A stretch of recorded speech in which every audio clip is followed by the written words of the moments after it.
एक सेठ से लक्ष्मी जी रूठ गई। जाते हुए बोली, मैं यहां से जा रही हूं, अब मेरी जगह नुकसान आएगा, तैयार रहना, और अगर तुम जाते जाते मुझसे कुछ मांगना चाहते हो तो बोलो। सेठ बहुत समझदार था, बड़ी विनम्रता से बोला, माता नुकसान आ रहा है तो आने दीजिए, बस मुझे आप एक वरदान दीजिए कि मेरे परिवार में हमेशा सुख शांति बनी रहे। लक्ष्मी जी मुस्कुराई, तथास्तु कहा और वहां से चली गई।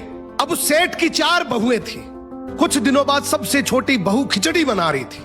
उसने खिचड़ी में नमक डाला और अपने काम में व्यस्त हो गई। तभी दूसरी बहू आई और उसने खिचड़ी को बिना चखे ही और नमक डाल दिया और वो भी अपने काम में व्यस्त हो गई। ऐसे एक एक करते तीसरी और चौथी बाकी की 2 बहुएं भी आई, उन्होंने भी खिचड़ी को बिना चखे ही उसमें नमक डाल दिया। अब रात को सबसे पहले सेठ खाना खाने बैठा। जैसे ही उसने खिचड़ी का 1 चम्मच लिया, उसे महसूस हो गया कि इसमें बहुत ज्यादा नमक है और सेठ जी तुरंत समझ गए कि नुकसान आ चुका है। किसी से कुछ नहीं कहा, चुपचाप खिचड़ी खाई और चला गया। अब सेठ के बाद खाना खाने की बारी आई सबसे बड़े बेटे की। बेटे ने खिचड़ी का 1 निवाला लिया। उसने परिवार वालों से पूछा, पिताजी ने खाना खा लिया?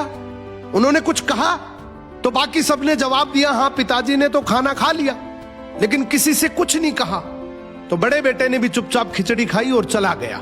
ऐसे ही करके परिवार के बाकी सारे सदस्य एक एक करके आए, अपने से पहले वालों के बारे में पूछा, कुछ नहीं कहा, चुपचाप खिचड़ी खाई और चले गए। अब रात को सेठ जी सो रहे थे, सपने में नुकसान आया और हाथ जोड़कर बोला, भाई मैं यहां से जा रहा हूं, मैं यहां नहीं रह सकता। तो सेठ जी ने पूछा, क्यों, क्या हो गया?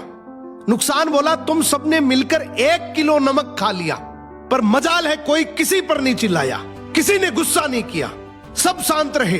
अब जिस परिवार में इतनी सुख शांति हो, आपस में इतना प्यार हो, वहां पर मैं नहीं रह सकता। निष्कर्ष कि जिंदगी है तो उतार चढ़ाव, दुख सुख, फायदा नुकसान सब चलता रहेगा, लेकिन जिस परिवार में आपस में लोगों में प्यार है, सुख शांति है, छोटे में आदर, बड़े में बड़प्पन